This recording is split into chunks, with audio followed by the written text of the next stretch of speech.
Sa maraming buwan na lumipas, hindi pa rin po nahuhuli ng gobyerno ang pugante at dating kongresista na si Zaldico. Elizalde Salcedo Co ang kanyang buong pangalan, subalit mas kilala siya sa tawag na Zaldico. Hindi man malinaw ang kanyang pinagmulan maliban na lang sa pagiging negosyante sa larangan ng construction, logistics at infrastructure-related ventures bago pumasok sa politika. Malinaw naman ang kanyang naging kapangyarihan, lalo na sa usapin ng pambansang budget. Dati po siyang chairperson ng Committee on Appropriations, isang mahalagang komite na may kinalaman sa pag-aproba sa budget ng bansa. At dati rin siyang representative ng Ako Bicol Party List.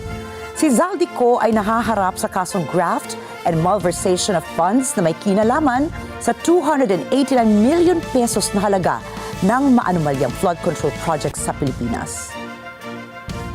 Nasa hot seat itong si Zaldico dahil sa kanyang pagdawit kina Pangulong Ferdinand Marcos Jr. at sa pinsan nitong si dating House Speaker Martin Romualdez sa bilyong-bilyong halaga ng budget insertion sa 2025 national budget. Pero kung ganito na po kabigat ang mga kaso, bakit hindi pa rin siya nahuhuli? Bumabiyahing parang turista sa halip na mahuli, tila gobyerno ang laging nahuhuli sa pagdakip sa kanya. Saan-saan na nga ba nagpunta ang dating kongresista? Ayon po sa mga House officials noong July 2025, umalis sa Pilipinas si Zaldico para sa isang medical check-up sa Estados Unidos. Kasagsagan po ito ng investigasyon ng pamahalaan sa maanumalyang flood control project sa Pilipinas.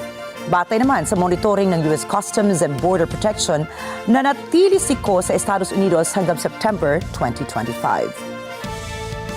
November 2025, iniulat ng Department of the Interior and Local Government o DILG na namataan si Zaldico sa Japan. Nitong buwan din, sinimula ng dating kongresista ang kanyang paglabas ng mga video laban kay Pangulong Marcos Jr. January 15, 2026, pumunta si Zaldico sa Notary Public sa Stockholm, Sweden para lumagda ng petisyon sa Ombudsman. Batay po yan sa court documents na isinumite sa Supreme Court. Habang January 22, 2026, iniulat po ni DILG Secretary John Vic Remulla na nanatili si Zaldico sa isang komunidad sa Lisbon, Portugal. Bate naman ito sa monitoring ng surveillance unit ng kagawaran. April 16, 2026, ito na nga. At hinarang na ng mga otoridad ng Czech Republic si Zaldico sa Prague dahil po yan naman sa pasong pasaporte nito. Nahuli na si Zaldico.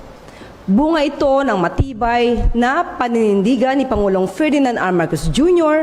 na mapanagot at makulong ang sinumang sangkot sa maanumalyang flood control projects sa bansa. Pero lumalabas po ngayon, hindi pala arestado si Zaldico. Ang sinabi ng Malacanang nahuli. Pero sa karaniwang intindi natin publiko, kapag sinabi pong nahuli, ibig pong sabihin, nadakip, arestado, nasa kamay na ng mga otoridad. Ngayon, nililinaw nilang hindi raw yun ang ibig sabihin. Kaya ang tanong, nagkamali ba sa impormasyon? Nagkamali ba sa salita? O sinadyang palambutin ang paliwanag matapos kumalat ang balita? Dahil sa dulo po ang tumatak sa publiko, kuryenteng balita mula mismo sa pinakamataas na antas ng gobyerno.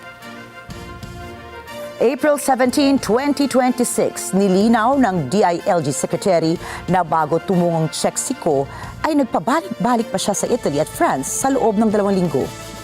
Mula sa balitang nasa kustodiya ng Czech Republic si Ko ay nagpadala ng kinatawan ng pamahalaan sa pamamagitan ng mga opisyal ng Department of Justice sa pangunguna ni Justice Secretary Frederick Vida. Tumulak pa Czech Republic ang kinatawan ng DOJ noong April 23, subalit nitong April 28 ay tsaka lamang nakumpirma ng DOJ na wala sa kustodiya ng Czech Republic authorities si Zaldico. Kaya ngayon, tila ang naging senaryo ay nag-check-in lang si Ko at ilang araw ay saka naman nag-check out kaagad pagdating ng kinatawan ng Department of Justice. Napag-alaman din na nag-apply si Ko ng political asylum sa France kung saan ginamit nito ang political persecution bilang basehan ng kanyang petisyon sa asylum. Sa ngayon po, nasa kustodiya ng French authorities si Zaldico. Nakipag-usap naman si Pangulong Marcos sa mga ambassador ng France at Czech Republic para sa pagpapauwi kay Zaldico sa Pilipinas. Hanggang kailan kaya matatapos ang habulan o hanggang balita na lamang ba? At kung maiuwi man siya sa Pilipinas, hindi lang sana siya ang managot. Dahil hindi naman pumangmang ang taong bayan, batid nating hindi lamang iisa ang nakinabang sa bilyong-bilyong na wala sa kaban ng bayan. Dahil po sa dulo, hindi lang ito kwento ng isang tao. Kwento ito ng perang nawala at ng hustisyang hinihintay ng bansa.